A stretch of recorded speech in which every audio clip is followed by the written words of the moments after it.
This protocol describes techniques that can be utilized by small animal physiologists to elucidate the role of neuropeptides and other hormonal factors that regulate the digestive and/or excretory system.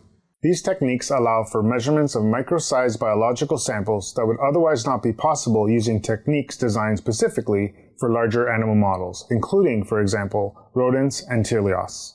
This method can provide insight into the endocrine regulation of the gut, including transporting epithelia, as well as smooth muscle associated with the gastrointestinal tract in insects and in similarly sized non-insect species. Demonstrating the insect renal tubule procedures will be Farwa Sajadi, a PhD candidate from my laboratory.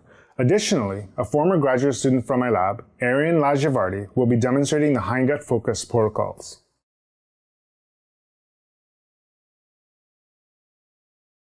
Begin by preparing the Ramsay and contraction assay dishes for the experiments.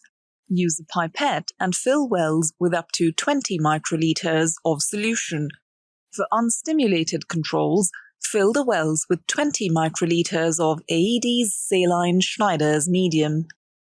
Once all wells are filled, pour hydrated mineral oil into the assay dish until the wells and minutin pins are submerged.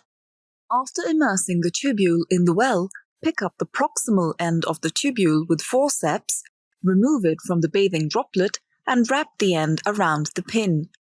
Wrap the tubule around the pin twice, keeping the length of tubule remaining in the bathing droplet consistent with the other tubules.